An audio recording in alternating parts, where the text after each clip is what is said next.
Hi, everybody. Are we ready? Yes. Okay, thank you, welcome, and thank you so much for coming. My name is Monica Vaughn. I'm a reporter at the San Luis Obispo Tribune. We cover the entire county, and you can find our stories on sanluisobispo.com.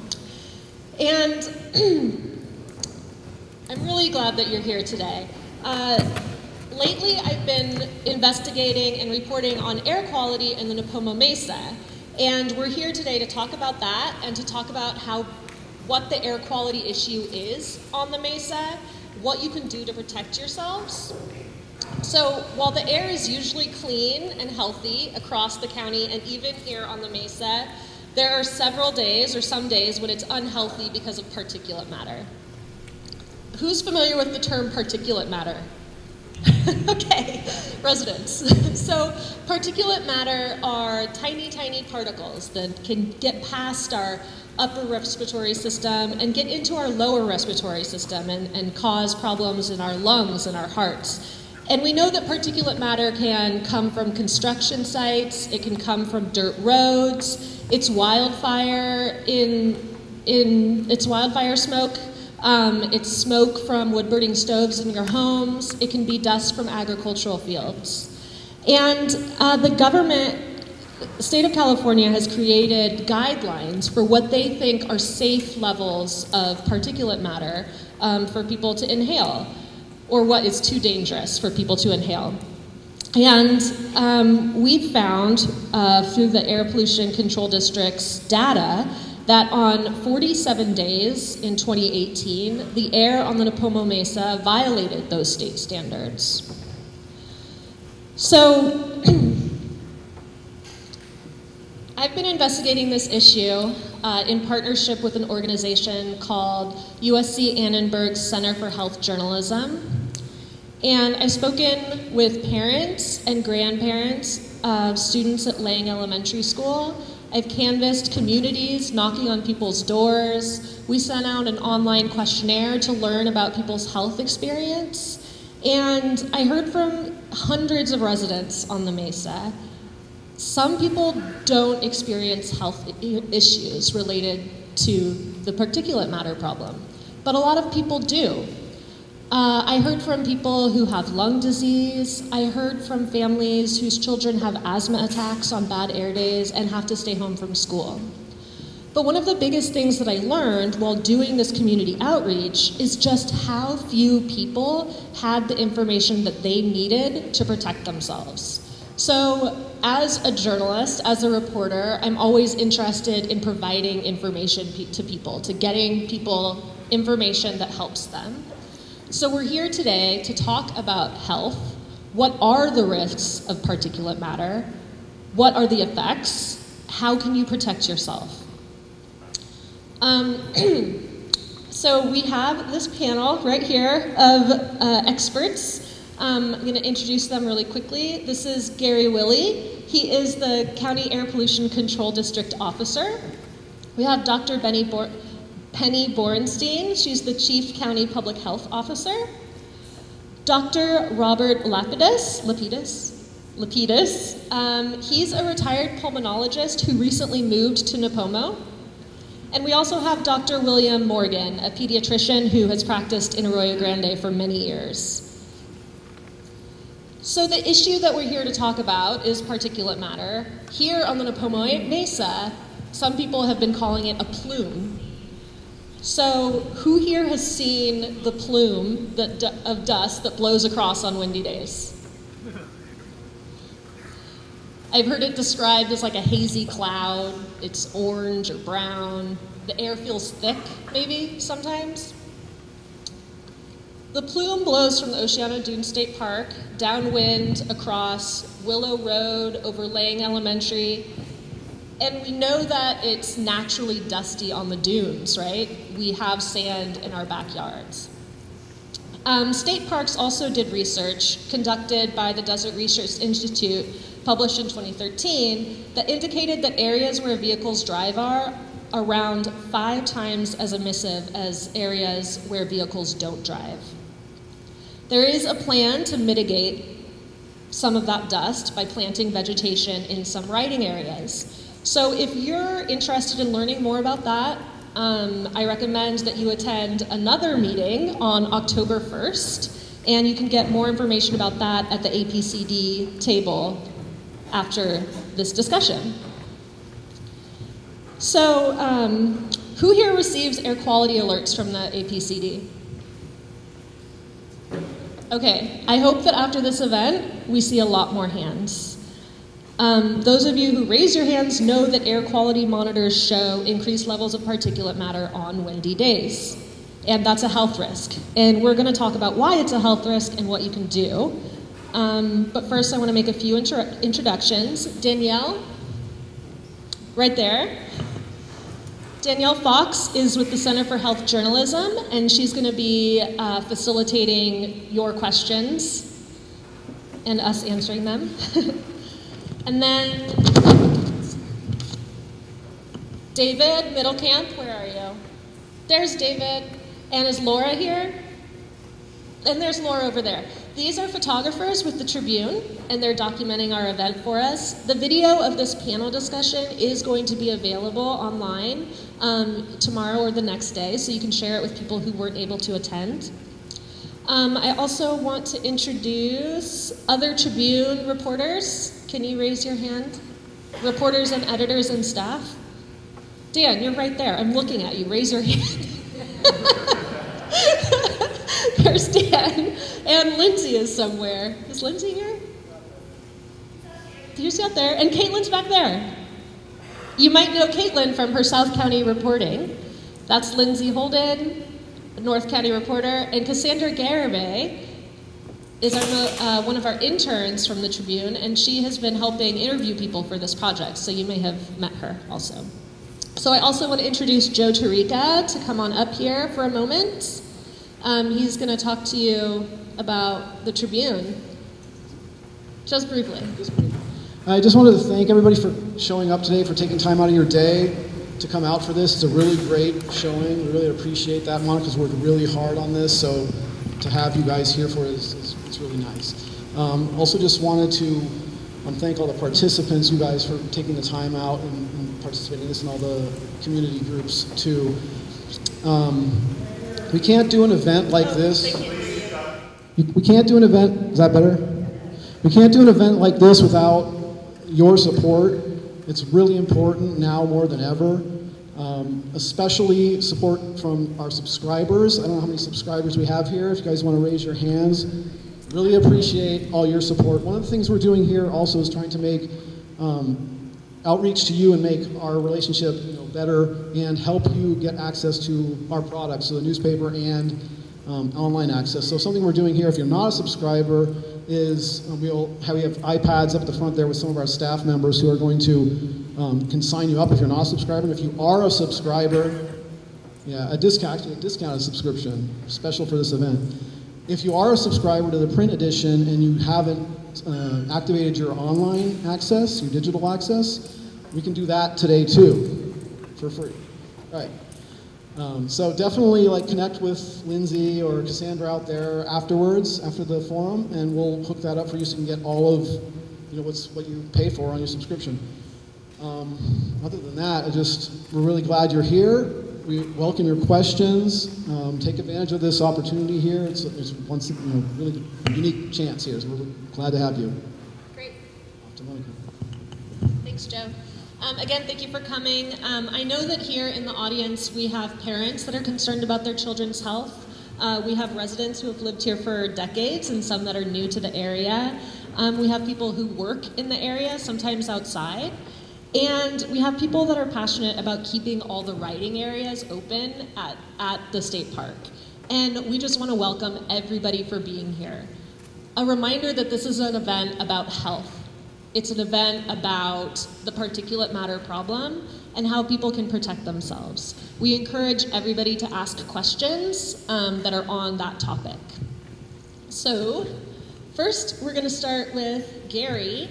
And I'm going to ask our panelists a few questions, and then we'll start taking questions from the audience, okay? So, Gary, very briefly, tell me what we know about air quality on the Nipomo Mesa. What's in the air, and what's the plume, and when does it happen? Okay, so yeah, my name is Gary Willie, and I'm the Air Pollution Control Officer. Can you guys hear? So what we have is a particulate matter problem, mostly with PM10, but also with PM2.5. We currently don't violate the 2.5 standard, but the 10 standard we violate quite often. And here's a diagram about 2017 particulate matter. And if you could see these numbers, it would show you that in 2017, which is a particularly bad year down here, we had 4 days in Paso Robles that violated the standard, 2 in Atascadero, and 97 on the Mesa.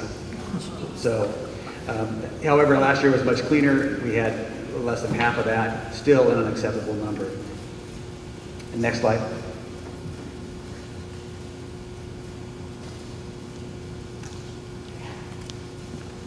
Okay, so it should be this is an actual shot from the air of the plume on a day that exceeded the standard. And you can see it coming off of the dunes and heading towards Santa Maria down here. Interesting enough, we're out of the path of the plume right here. This is as clean as Grover Beach or any other area that's outside of the Mesa. Next slide. And what happens? Well, this is all wind-related emissions. And you can see this is a typical bad air day where we had not the huge peaks that we've seen before, but if you can see in the morning time, it starts to pick up as the wind picks up, and it shoots way up high, and then by about 6 o'clock it drops way down low. So those are the times where the air quality is really bad, and you want to limit your activity to that. Monica? Okay, we'll go on this side. This is a map of our zone map that shows, you know, where the plume is and in what density. And so the middle area, the darker area, is our CDF zone, or where the plume is the strongest. And then as you move outside to the other colors, it lightens up. Next slide. This is a little more detail. This kind of shows you that we're right out of the zone right here. You can see Mesa Middle is just on the other side of the pink towards the bottom. Great. Is that it? That's it. Okay, cool. Good job keeping it short. We appreciate that.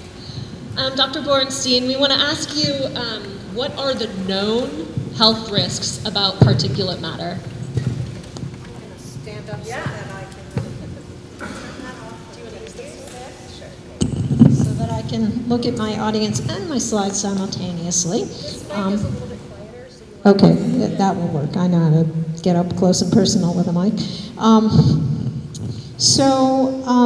I'm glad to know that some of you are newcomers to this discussion, because I think that's one of the most important jobs of the Public Health Department, is to make sure that our constituents are aware.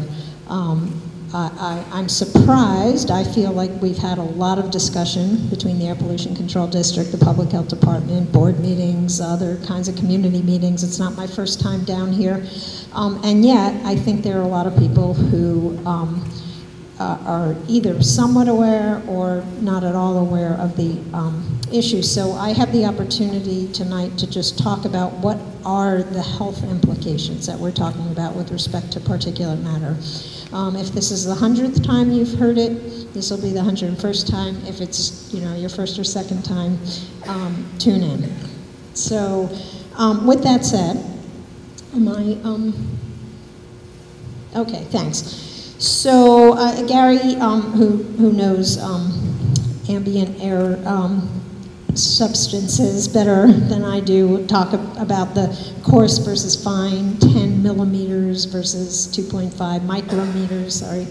And I'm going to show a little bit of the mechanism of lung exposure and then what the population health effects are. And this is going to be real quick, not a big slideshow. So we'll just roll through. So just to give you an idea of what those two particulate sizes are that we've been talking about. On the right-hand side, 10 versus 2.5, The point is they're both very, very small. When compared to a single human hair, you can't see an individual particle of that size in the air. You can in the collective when it causes a plume, but the individual particles are so small that, as Monica mentioned, you breathe them in and they get into the very small airways of your lungs. So that gives you perspective. They can come from lots of different antecedents, as we said, cars, dust, diesel, etc. But particulate matter is particulate matter no matter where it comes from, and by virtue of breathing it in microscopically, it can get into the various places in your lungs, most importantly the small airways that are important for oxygen exchange. Next slide. So, sorry. So what are the health implications? So respiratory problems is the obvious one, and these can be both, we see both acute or short-term effects and chronic long-term effects. So in the short term, if particulate matter is really high on a particular day, it can cause immediate respiratory reaction in the lungs, leading to an asthma exacerbation, asthma attack. It can lead immediately to a heart attack. If you're already on the edge and you're not getting that good oxygenation, that can be a short-term or an acute consequence of exposure to particulate matter. Or it can be longer-term, building up of scarring in the lungs. There's controversy about lung cancer, I won't touch that, but longer-term might be also the implications to a growing fetus in a pregnant woman, and the potential for growth retardation or small for gestational age babies we see. And all of these things ultimately to both the health implications but the economic implications of our health system. And you've got higher levels of health impacts. You have more people showing up at emergency departments. You have more people who might land in the hospital long term. We may have premature deaths of people in their working ages and not contributing to the economy, et cetera, and the implications for the family, et cetera. School absenteeism, work absenteeism. And I'll just leave it at that. So that's the health and economic costs associated with this health implications of particulate matter.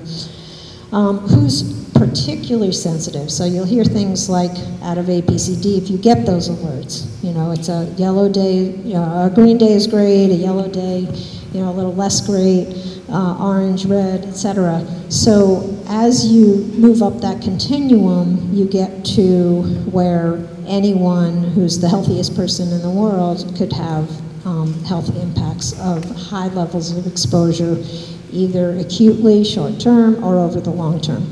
But in particular, there are groups that we really worry about who have a lower threshold for when it becomes a health problem, and those are infants, the developing fetus, infants, young children, elderly, and those with pre-existing conditions of the respiratory and heart system. I think we're coming. Okay, I'm not even going to go into this slide. I think we're going to talk it through, but this is basically just at a glance what I was talking about. The darker the color gets on the Roy G. Biv, the greater the implications. That's not, I was like, I don't remember that slide. All right, and we'll hopefully have a good chance to talk. Okay, our next question is for Dr. I keep saying it. Lapidus. And so it's interesting, I heard a lot from families who have kids with asthma who get air quality alerts so that they know when they should stay home from school and when they should close all their windows inside of their homes because they're sensitive individuals, what she's talking about. So I'm wondering, your experience as a pulmonologist, you've seen a lot of lung disease. And your background is in Denver, Colorado, I believe? Yes. Yeah, so you've also seen kind of things that have been tied to air pollution. So I'm hoping that you can talk to me about what is the result of long-term exposure to air pollution, and also what are some of the symptoms that people should watch out for? So it's very clear that long-term exposure to particulate matter pollution, both PM10 and particularly PM2.5, is a significant risk factor for the development of COPD, or chronic obstructive pulmonary disease. COPD, as a practicing pulmonologist, is the most common disorder that I would see in my practice. So we should talk a little bit about what that is. Chronic obstructive pulmonary disease, very simply, is a disease that's progressive, affects the lungs, and makes it difficult to breathe. So when you think about the lungs, it can affect different parts of the lungs. So there are different types of COPD that you may have heard of. The lungs are composed of airways and lung tissue. So diseases like chronic bronchitis, you may have heard of, chronic obstructive asthma, affect primarily the airways. The airways are the tubes that air goes in and out of. And emphysema is another type of COPD that affects predominantly the lung tissue, distal to the airways. So I thought I'd just show you a slide of what the normal airways, the normal respiratory system looks like. So the slide on the left shows that trachea, the windpipe, comes straight down, so air goes in through the mouth and nose, down through the windpipe. The windpipe branches off into right and left lungs, and then those airways continually branch into smaller and smaller airways, which ultimately get to the lung tissue. So the smaller, the tiny little airways are called bronchioles, respiratory bronchioles, and then eventually they get to the lung tissue, the alveoli or the air sacs. And those air sacs, importantly, are surrounded by little tiny capillaries where all our gas exchange occurs. Oxygen goes in, carbon dioxide goes out. Next slide. So here's an example of what happens with COPD. I'm going to back up just a second, if I wouldn't mind. The airways are lined with little hair-like projections called cilia and a small film of mucus. And that's a protective mechanism. So if little particulate matter lands on the airways, they get swept out to the point where it might clear our throat, swallow some mucus. That's kind of normal. But if small particles, particularly PM10, PM2.5, if enough of them land down there on the airways and in the smaller airways, they cause an inflammatory reaction that kind of overwhelms our defense mechanisms. And that's when trouble starts. So with COPD, go back to that COPD one, please. So with COPD, the airways secrete more mucus as a defense mechanism. There's excessive mucus production. There's thickening of the walls of the airways, which makes it more difficult to breathe. And then the lung tissue, those alveolar sacs, can get damaged. And when they get damaged, not only is it harder to breathe, but it's harder to transport oxygen, get carbon dioxide out. Next slide. Go on. So people at risk, predominantly, smokers. So one thing I would implore people who live on the Mesa to do is quit smoking if you smoke, and don't start smoking if you don't smoke. It's also clear that not only does PM pollution on its own, PM pollution exposure lead to COPD, cigarette smoking leads to COPD, but they're additive. There have been studies done that show that put the two together, it's an additive problem. So people who have a family history of COPD are more likely to get it. Long-term exposure to lung irritants, and for the purposes of this discussion, that means PM10 and particularly PM2.5. PM2.5, that size is particularly well suited to penetrate deep into the lungs and causes problem at the alveolar level. Next slide. So the symptoms, what symptoms should you look for? Predominantly breathlessness, cough, and mucus production. So when you put shortness of breath, cough, and mucus production together, those are symptoms that are very consistent with COPD. Some people don't present with a lot of symptoms of breathlessness because they gradually accommodate to the fact that it's harder to breathe. So they become less and less active, and they just consider that normal. I'm getting older, I don't do as much. When in fact, they're not as active as they were because they have COPD, which leads to shortness of breath, making activity more difficult. Along with the shortness of breath and cough and mucus, sometimes there's wheezing, chest congestion, chest tightness. Next slide.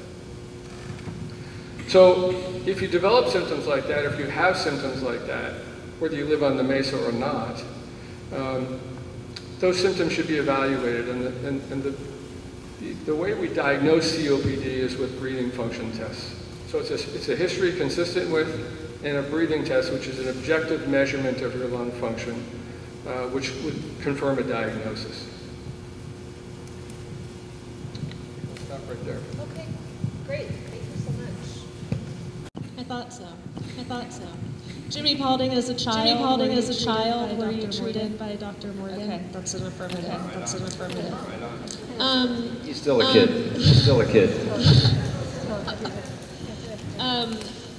Dr. Morgan, tell us what you've seen locally, what the risks are, and what are some of the symptoms that parents might want to look out for. I was just going to say before I question, I do want to thank the Tribune for hosting this, deciding all of this here this time.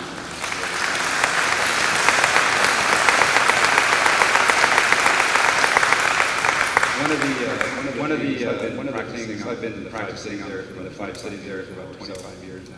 Man, if it's more, I'm not going to stick to it. But it's been my great pleasure with children for large children. A lot of them attended Mesa Middle School, even this year. But what I've seen over that period of time, is steady and significant increase in the number of children experiencing negative effects of particulates. And I would basically call that asthma, and patients presenting with their parents, coughing, wheezing, not sleeping at night, missing school, and we determine their asthma attack, maybe the first time I tell them your child has asthma. And again, one of the most important questions I've had history taking in my history taking over the last several years is where do you live? When I practiced in LA a number of years ago, is the issue there. There's always the issue there. Pretty much everybody knew keep your kids inside. But they'd still have football games. It just didn't make sense. I practiced in Atascadero for a few years. Everybody has a wood-burning stove. It was just so smoky. Steady breathing. We're not sick children. Breathing smoke. They were just breathing smoke every day. And again, the particulates are pretty negative in terms of a negative development. That's the other thing I really worry about. I do not want to hand off any of my patients to Dr. Lopez. He tells me they have COPD. That's something. So we really need to work hard. Preventing their exposure to this kind of particulates. Can I get the first slide? This is common asthma triggers. I use this in my office as well. To show patients what might be. They ask why is my child having asthma? And if you actually look at this, of the 16 indicated as triggers, at least 13 are. The only ones on this that are not is cold air and exercise. So particulates are playing how our kids are doing, how our breeds are doing, what they're breathing. Is there another slide? This is another one I like to point out. When they're trying to understand what's going on. This is what the other speakers mentioned small airways. So this small airways in the lung. But you would not want to be the patient at the top. It's very hard to breathe. That airway is constricted. The mucus is inflamed. This is chronic asthma. This is really what particulates can do. So a virus might do something similar. They get over the virus and then they're fine. Breathing particulates, it's going to be more chronic. The second, go back. The second picture down shows treated with bronchodilator, and they were alcohol, and they're beginning to breathe better. They're beginning to breathe better. That top patient was coughing and wheezing and having a lot of distress. And the bottom picture represents successfully treated with medication, controlled in their patient normally. And that's the kind of airway. The kids always ask me, which one am I, Doctor? So we like to point to the bottom. And then one more slide. This would be something Dr. Morfina is more familiar with than I. This is the long-term effect of what happens in asthma if it's not managed. It's an upside-down tree. That's a healthy lung, and that's a healthy. These two are not healthy. They get pruned, just like airways. You start losing airways. And then as Dr. Morfina said, you don't notice it. It's sort of a slow decline. And you may not recognize that you're having trouble because it occurs so slowly. Do I have a little more time? The last thing I just wanted to mention, the symptoms, refresh my memory. The symptoms I emphasize in the office do not ignore your child. That can apply to all of us. We all cough. No, I'm talking about healthy children. They're not ill. You expect them with a cold. These are kids who are coughing. They're coughing when they play sports. They're coughing after they laugh. A funny move. That is not normal. That is not. A lot of people don't, and a lot of recognize that, and the children never report it. It's not something they're going to report. It's not something they're going to report. I was coughing last night. My brother told me a funny joke. So you have to really be looking for it. Any cough that lasts 2 weeks or more out. Anybody who's coughing to the point of nearly vomiting, that should be checked out. Anybody who's coughing and is having any kind of distress, check that out. But a lot of parents miss their children. Report it occurred at school. Maybe a teacher spotted it, but it never gets back to the parent. It's really important to monitor. It's not the only way they present. Many patients present with headaches, stomach aches, they present with chest pain, they present with vomiting, they present with parents think they have a stomach flu, and they're surprised having an asthma, your child's having an asthma, and have beads, they're coughing so forcefully, all those things they're suffering, right? So I would just conclude my remarks to say thanks for your attention.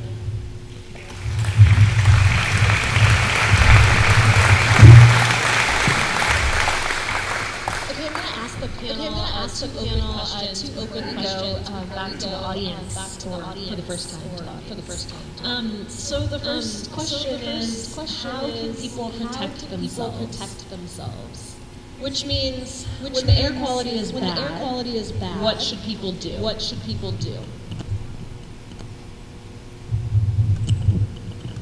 Would you like me to start? Okay, so when the air is bad, especially on the Mesa, go inside, limit our activities, close your windows, your doors, turn your ventilation system on recirculation if you have that capability. If you're drawing air from the outside and you don't, you should try to turn it off if at all possible. To stay inside, stay cool. Don't use any gas stoves, cooking without ventilation hoods. If you have a portable air cleaner, preferably a whole house, HEPA filtration system, get that going. The biggest thing with the Mesa is the timing of it, during the day and during the peak hours. You may want to do something. If you limit your activities during those events, you're going to have air quality that's similar to other areas. However, you need to take these precautionary measures anytime you see an air quality alert from us. You'll talk about how to get that information later.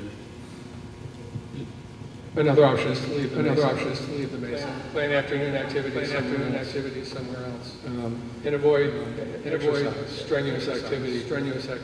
Because strenuous activity during those periods of time, you're going to be breathing more heavily, more deeply, more rapidly, and it's more likely, you're going to be inhaling higher quantity, higher particulates, and overwhelming your lungs' defense mechanism by doing that.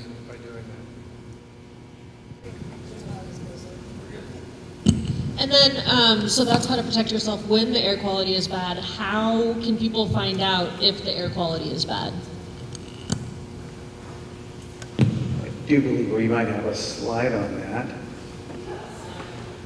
Or do we have a slide on that? You didn't Okay. provide it, but I did. I was just going to talk about it. So, to me, the best way, if you have a smartphone, is to sign up for our Air Aware program. That has all different kinds of different notifications. You can get information on wildfires, planned burns, and dust on the mesa. So if you have a smartphone, go to our website, slowcleanair.org, and sign up for Air Aware. There's also a program on emails where you can go to EPA EnviroFlash and sign up for email and Twitter notifications on your quality alerts. And additionally, you can call a hotline that we have, area code 805-781-4930. And I'll slow down a little bit, but you can get one of those numbers over there from our table.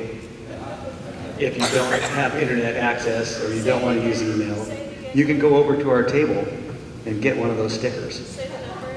The number is area code 805-781-4390.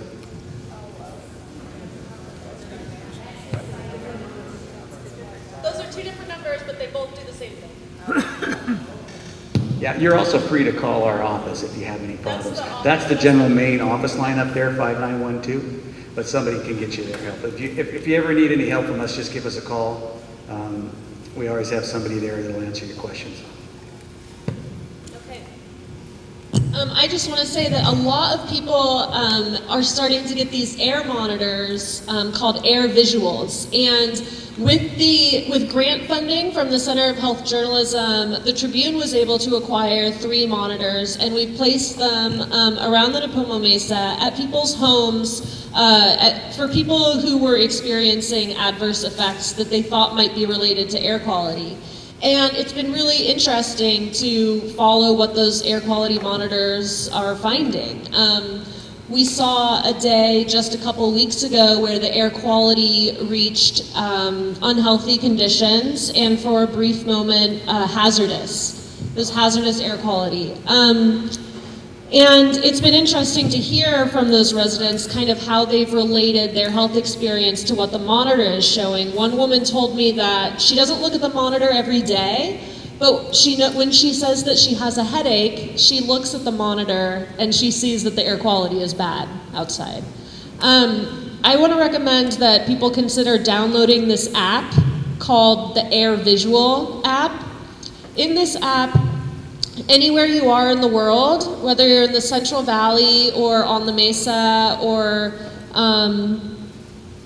in Iceland, you should check out the air quality, because you'll see, you're not going to be able to see this, but you'll see these little dots that are showing what the monitors are reading.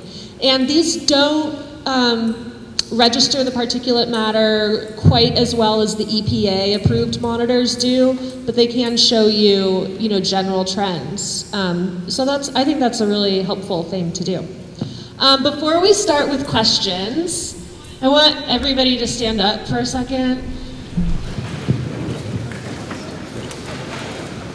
Because we've been talking for a while, right? Okay. Breathe in, breathe out. Shake it all about. Say hi to somebody next to you. Okay, and sit back down.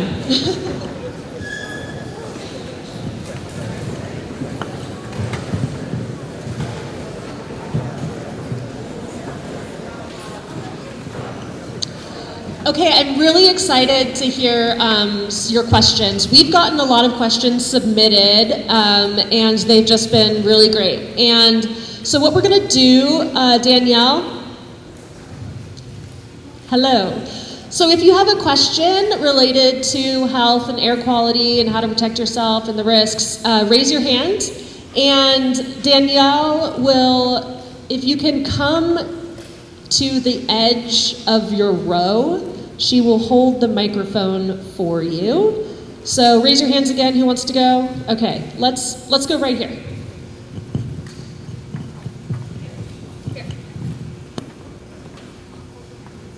I'm curious how long the small particulate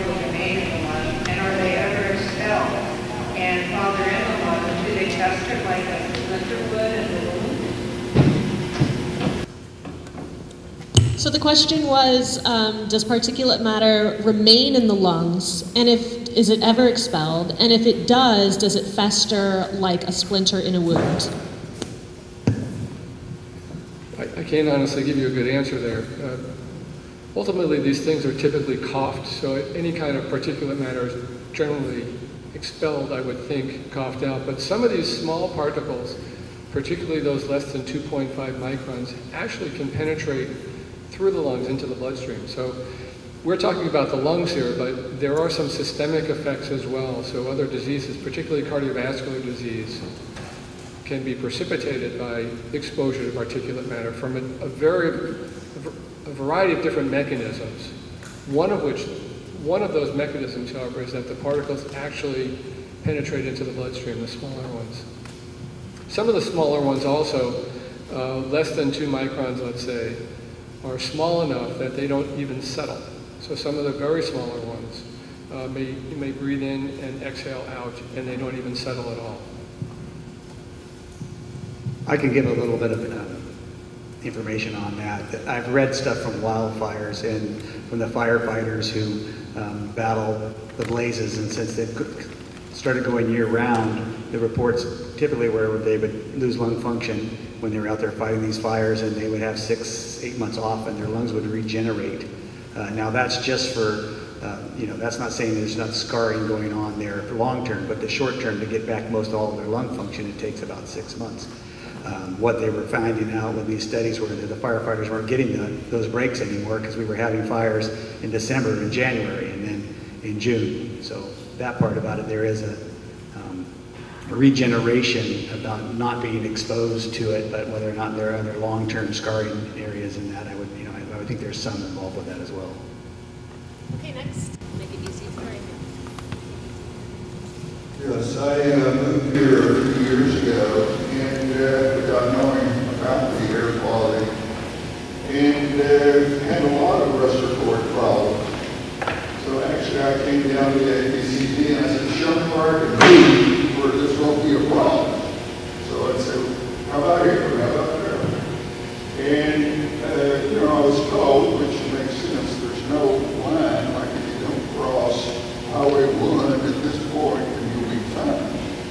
but I noticed the map went up there, and it kind of went up and came down, but I was wondering if there's a way I did move, and things are better now.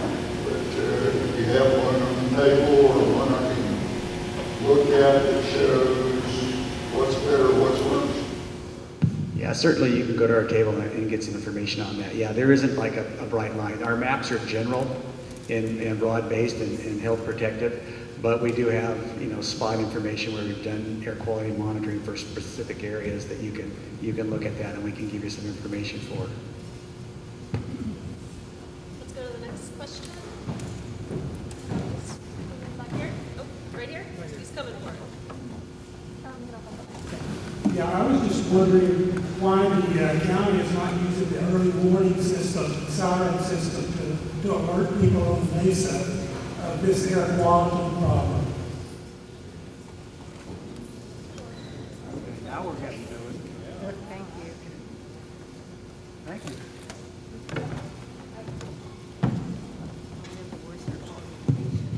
I can attempt a partial answer to that. I think the emergency alert system that covers the protective action zones are related to the Diablo Canyon. They were put in for that reason. They are available certainly for other types of emergencies, but they are governed, if you will, by the Office of Emergency Services for the county as to when they would get used under the direction of the Emergency Services Director or the County Administrative Officer. One thought is that, the question hasn't come up. The second thought, though, is trying to find that sweet spot between emergency and an ongoing situation. And I'm not sure that everyone would come to the same conclusion on a certain day that we exceeded, the standards as to whether that's warranted to set off sirens and What I can say is there have been efforts, and I could turn it back to Gary, to do something less than a blasting siren emergency alert system notification, which is a flag program. And I don't know if you want to talk about that at all. There have been efforts to try to do that with the schools with marginal success, but is to try to give community alerts through color notification in certain community areas of what a particular day is looking like.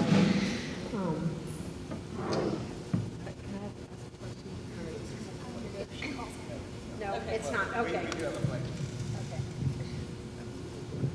We do have a flag program. It's not being really utilized by the schools that much, but we do have that program available. There was a program some years ago that is not currently being used at several local schools to alert the community of when air quality is bad, correct? We did not have good involvement from the schools, but that's only on the school level. As far as doing an alert system, I don't think that the siren system would be well equipped for that, but maybe in the future we can look at some kind of a system where we do a callback cell phone notification where we can push those out, but we're not there now. That's the best answer I can get. I'm going to go to this woman back here who's had her hand up for a very long time. She has a lot of voice. What frequency do you recommend that we change out the air filters in our HVAC systems? That's a very good question. There should be some manufacturer's information on what their recommendations are on that. But that's different than living on the Mesa when you have that plume. That is a perfect world situation. We're not in a perfect world situation. Should it be more than what they recommend? Can you repeat the question? The question is, how often should we change the filters on our air filtration systems? Is there a way that you can just pull out the filter and look at it? I'm not sure on that. I mean, it would vary about how much you're pulling in. So I would have to read the manufacturer's data on if you have a dusty environment, because there are situations where they're using these, and there are a lot of indoor air quality issues that, there's a wide range of indoor air quality issues out there, not just dust from the outside. So, I mean, it would vary. I would answer just as a layperson. Have you ever known a manufacturer to recommend less than more frequently? Just a thought. Okay, we're going to go to the next question, which is this gentleman in the red shirt, right there. Or is it Stephanie? Which one of you has the question? Put the speaker back. So, for those who have forced hot air systems in the house, air conditioning systems, forced hot air, you have a filter on the return flow to the furnace. You don't have to turn the furnace on. You don't have to turn air conditioning on. You can simply turn the fan on.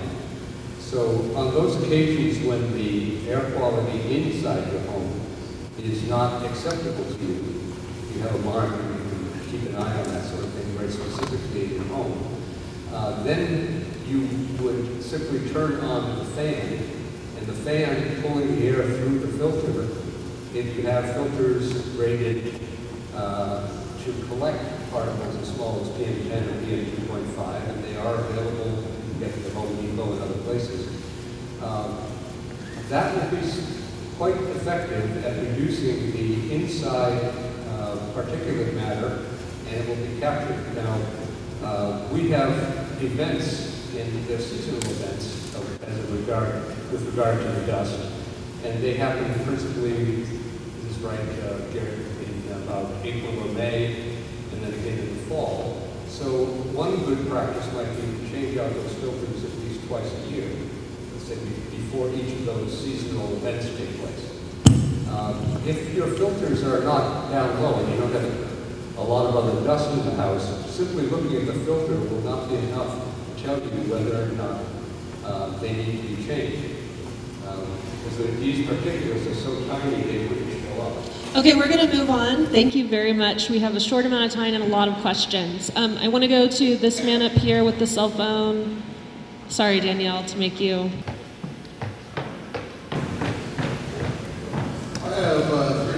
questions. The first one is, we know that Mesa has more sandy dirt roads than other areas in the county. Do you think this is a contributing factor, and should we be pushing the county to make these roads paved? And would that make a difference in the air quality? That's a good question. We purposely were focusing on any of the sources on this particular workshop. But yeah, paving roads is always a good idea. However, that's not going to solve the issues where we have our monitors placed.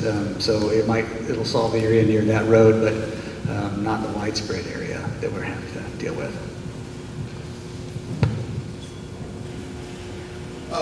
You said there's been an increase in children with asthma on the Mesa.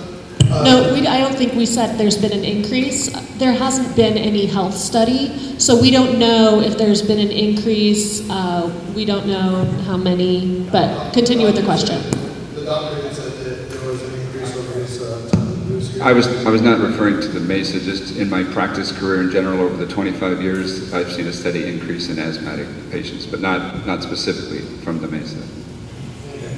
Then I'll skip that question. Next question is, it's for Gary. How accurate are the air monitors that Tribune has placed at the Mesa, and what margin of error and how often do they need to be calibrated? I'm not familiar with how they're being run, so I really can't answer that question. So the question was, what can you tell us about the accuracy about the Tribune monitors? The air quality monitors that the Tribune has put out in the Nipomo Mesa. So the AirVisual monitors, we've been watching those for over a year now, and they're qualitatively extremely good. They follow the increases and decreases in air quality very closely with the official EPA monitors that are set up at the various sites by APCD. Quantity-wise, they're different.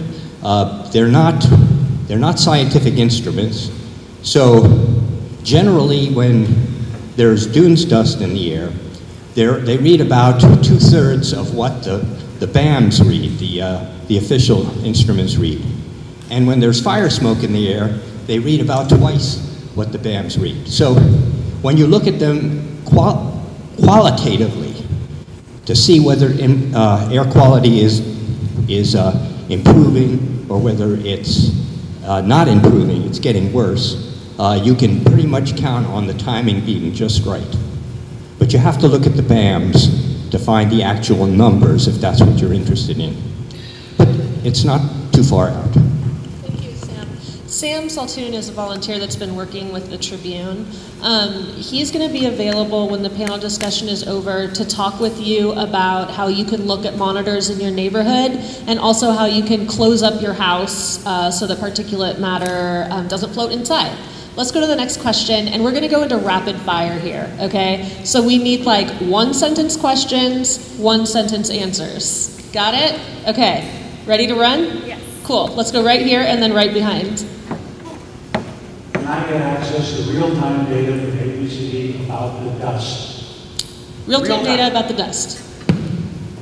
Our monitors read an hour behind because they read, they take a sample over an hour and then the monitor reads it. So there's no exact real-time federal approved method for that. You can look at real-time data from Purple Air or from Air Now and get that data. But as far as our published data, it's an hour behind. So next question. I'm interested in hearing specifically from the medical panel. We know a lot about air pollution in cities. How does this problem here on the Mesa compare, in your opinion? To cities, is that what you said? How does the air quality here compare to the cities? We know a lot about city air pollution. Gotcha. There's Okay. a lot of research in it. How do you believe this problem here compares to city air pollution? Okay, how do you compare this to, say, the LA basin? Yeah, we'll let Gary tackle that. So the LA basin, and particularly the San Joaquin Valley, has a higher concentration of PM 2.5, which doesn't dissipate due to the nature of their topography and weather.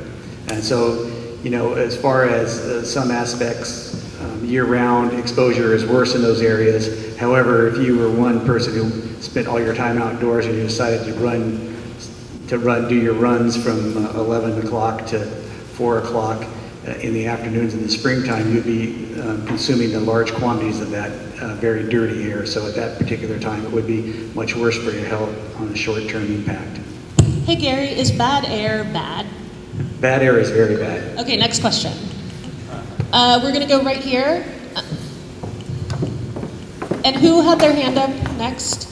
Okay. So my question is, you mentioned how we protect ourselves inside our house. What about all the landscapers and farm workers? How are they getting protected? They're not.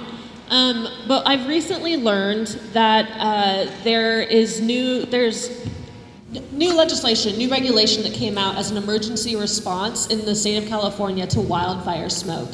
And that triggers a requirement for employers to provide masks to people who are exposed to high levels of particulate matter during wildfires.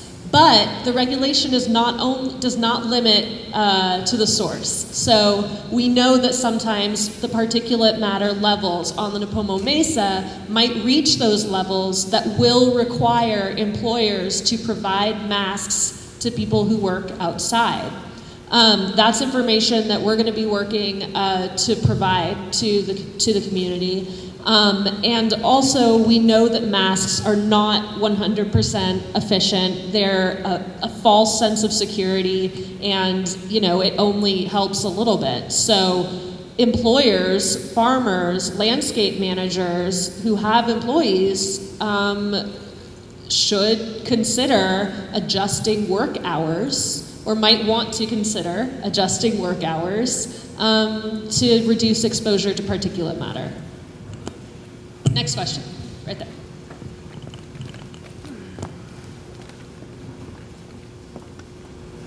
When we moved to Nipomo 30 years ago, it was a lot more than there are now. And people said back then that was actually like a filter. And it was part of is there any need for that? And if so, what kind of trees should we start planting on? Okay, so the question was that maybe 30 years ago, there were a lot more eucalyptus trees. Everybody's seen the trees being removed, right? And the question was, does that act as a filter? Did it act as a filter? And are there trees that people can plant around their homes that would act as a filter? I'm sure that eucalyptus trees provide some filtration. The biggest thing they provided was coverage for sand sheets and different activities. And bringing the winds down. Anytime you can bring the winds down, you bring the dust down. So it would act as a filter, causing it to drop out sooner for the people there. But a lot of the issues just the plume is over the top and drops down. So yeah, you'll get some filtration, but the very fine particles will not be filtrated out. And as far as the types of trees you can plant, you can check with our table. I think we might have some information on that. I wouldn't plant eucalyptus if it were me, but just because I can remember back in the days where this whole mesa was full of people burning eucalyptus slash, and the smoke was acrid. I'm going to cut you off. Next question. Right behind you. I lived in my house for 32 years. I worked by a school, and they sprayed pesticides and stuff across from that school. And what I was told, they did not spray before 6 p.m. at night. Those kids are there in the after-school program, and I don't understand why they even were allowed to put the school there. I know that a lot of people don't know they buy houses what they're doing back there. And I understand because all these kids have ear infections and asthma and everything, and they weren't even told when they bought their houses that this is what was going on in the street. I can quickly tell you that the Ag Department handles pesticide applications. California law precludes the air districts from being able to regulate pesticide use. So it's the County Ag Department and the California Department of Pesticides. But we're still sick of them. I was supposed to say one question, but the kids are out and they don't know. I did not know until I went down to school twice and say there's a problem. And they had the kids decide the classes that day. And parents aren't aware. I wasn't aware until I went down there. I understand my kids are sick because of what I did. That sounds like an important issue that we can look into. We'll follow up on that, but let's go right here. And we're gonna do 3 more questions, okay? Going back to the issue of schools in high-income areas not participating in the flag program, we know Mesa Middle School is exempted. You told us today, tonight, that this school is a low-level, particularly in that area. But why, even though it was bypassed the answer, why are schools not using the flag program, especially in the high-density areas such as Nipomo? Is there anybody on the school board here tonight? Superintendent, school district board member? Yeah, I don't know if we can answer that question. Gary, have you tried to have a flag system at the schools? We've tried, and I'd have to ask my staff because it was, it dropped off the radar years before I became air pollution control officer, and its involvement with the schools. So, and it's in particular Lopez Continuation High School here, and Dorothea Lang should be participating in that. We're going to do 2 more questions. This woman up here in the white, and then red over there. My question is very basic. I have this little app that's going to alert me when the quality of the air gets dangerous for whatever reason. What is the time frame? Is it like, okay, now cover up and get inside, or does it give me an hour, or is it just, well, we expect it to do that? So it's really basic, because how am I supposed to know that, yeah, I know where my family to go inside because they have bronchitis stop happening? We have a program that kind of forecasts when it's going bad, so the air aware alert will come out before, should come out before it actually gets to the point where we think it's unhealthy for your particular situation. I think what she's talking about is sometimes we get the air alert at like noon or 1 p.m. and we don't know if that problem is now or if it's in a couple of hours. And if the answer to the air problem is to stay indoors, are people supposed to stay indoors for 7 hours, or is there a more specific, bit of information that they can know about the timing? And that's why she's the reporter and I'm not. It's not that easy to do on the forecasting the timing, because these events are not always the same. And so it depends upon the winds, but as soon as the winds drop down, then the air cleans up rather quickly. So it sounds like there's 2 ways that, from what I'm hearing, there are 2 ways to kind of know if right now the air is bad. And that can be if the wind is strong. So we can look at wind measurements that are being read in real time. And there's also the AirVisual app, which is real-time data. Even if it is not as accurate as the EPA monitors, they, in general, will show parallel lines to what the EPA monitors are showing, and those are in real time. They update every 5 minutes. So I would think, if I lived on the Mesa, I would be checking the wind direction, the strength of the wind, and be looking at real-time air monitors in addition to the Air Pollution Control District app. Our forecasting is really, really good when the air aware. Forecasting is great. It is. It over reports other than under reports, so and it's pretty close. What do you mean by that, it over reports? It's built-in conservative, because we don't want to tell people it's okay to go run when it's not. So it's built to under predict. Those are the predictions, but not the alerts, correct? That's part of the alert. Oh, okay. Right. Let's go to the next, which I think was right here, yes. I first want to thank everybody on the panel for being here. I really want to applaud the Tribune for doing this. We need more of these because there's not enough outreach. I find it appalling that we have to go indoors during the day. We all know what the problem is, we all know what the solution is, yet we have to come in our house and we can't go outside during the day at our own time. And I would like to mention one solution that has not been mentioned. I find it horrible that our 4th District Supervisor, Lynn Compton, got up in front of the Coastal Commission and said, if you think you have a health and safety issue, move. We're going to do one more question. Was there a question in that? No, that was a statement. Okay. Was the question, where is Lynn Compton? Because I can't answer that. We do have one more question over here.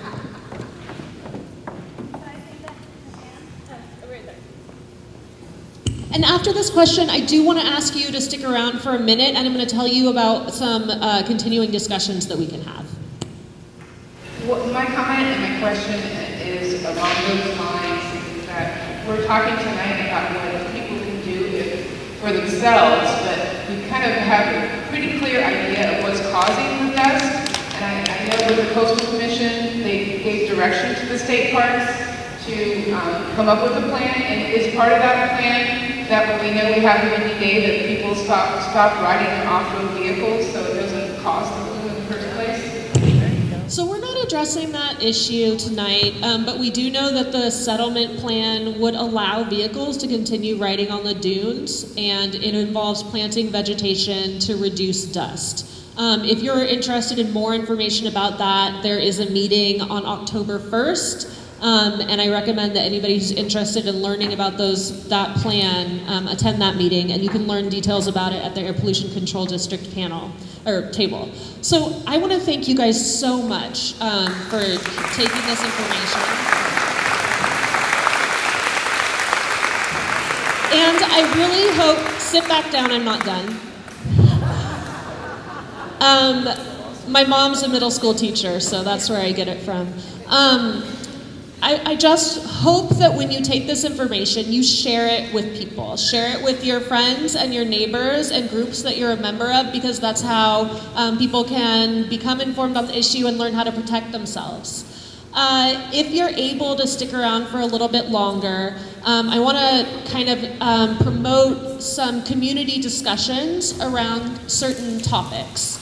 So if you're interested in learning about the air quality monitors that people have in your neighborhood and how you can look at those, and also learning about how you can bunker your house from particulate matter, Sam Saltoon over there, Sam, wake up, there he is. You're gonna go talk to him right there. If you're concerned that you have chest pain, if you get out of breath when you're walking, I recommend going and talk to the medical center over here. And if you're concerned, they're going to be offering cancer screenings in the next month, so go talk to them about those events. And also, turn on your digital subscription if you are a Tribune subscriber, because you're going to get a lot more content and you're going to get it faster, including more stories about this issue. So please find a Tribune reporter, and they will hook you up with, if you're a print subscriber, they will hook you up with transitioning to also being a digital subscriber. And please, please, please support your local news outlet, including the Tribune. Again, thank you so much for coming, and please look for our stories on this issue, which will be published in the next few weeks.